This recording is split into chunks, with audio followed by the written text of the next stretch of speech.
అందరికీ నమస్కారం అండి. This is Mankonda Hanumantharao.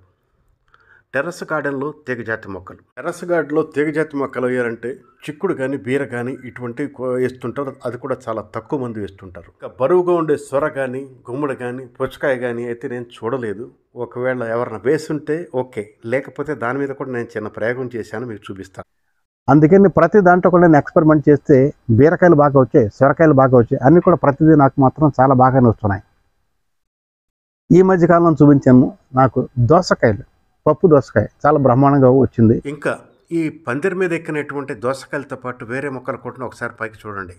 గుమ్మడికాయ ఉంది, పుచ్చకాయ ఉంది, బరువుగా ఉండేటువంటి కాయలు కూడా దీని మీద ఉన్నాయి. అదే ఈ పుచ్చకాయ.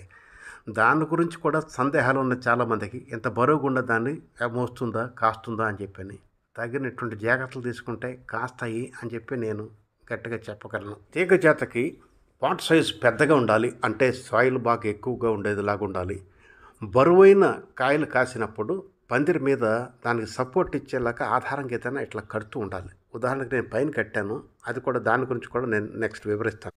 ఇప్పుడు నేను లేటెస్ట్గా చెప్పేది ఏమిటంటే పుచ్చకాయ, దోసకాయ, పుచ్చకాయ వేరే ఎవరు టెర్రస్ గార్డెన్లోనో కాసినట్టు నేను చూడలేదు. కనీసం వీడియోలో చూపిస్తారు కదా, వీడియోలో కూడా చూపించలేదు. విషయం ఏమిటంటే దోసకాయలు అయితే పడుగులు వచ్చిన మొక్క, ఇది కూడా పుచ్చకాయ మొక్క, ఇది కూడా పడిలేచినటువంటి మొక్క. ఇది చూడండి, టబ్ సైజ్ చూసారా, ఎంత 100 రూపీస్ టబ్బులో పడి లేచింది. సరే మొక్క బాగానే ఎదుగుతుంది కదా అని చెప్పి వెతకనిచ్చాం. ఈ రకంగా ఎదుగుతూ పైకి ఎంట వెళ్ళింది.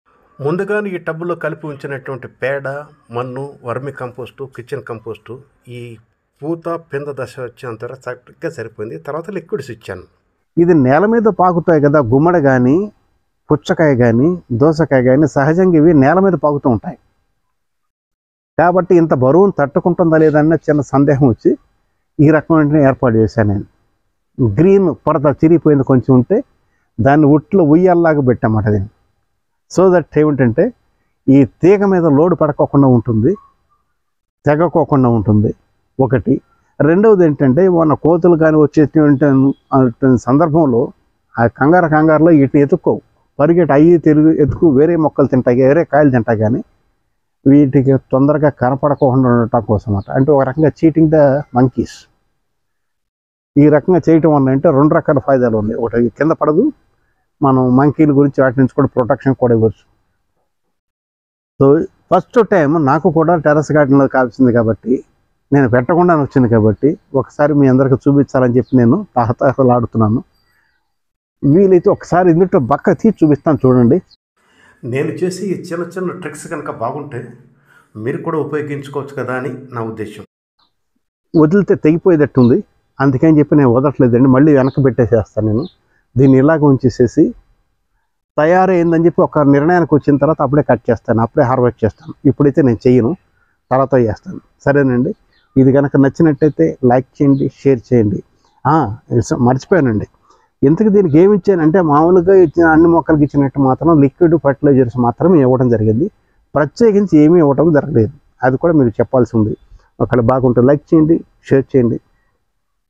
ఇంతవరకు మీరు సబ్స్క్రైబ్ కనుక చేసి ఉండిపోతే ప్లీజ్ సబ్స్క్రైబ్.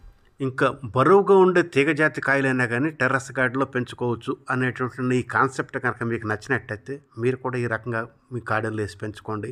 మీ అభిప్రాయాన్ని సూచనలు కామెంట్స్ రూపంలో రాయండి. మీ యొక్క కామెంట్స్ కోసం ఎదురు చూస్తూ ఉంటాను. జై Hind and thanks for watching.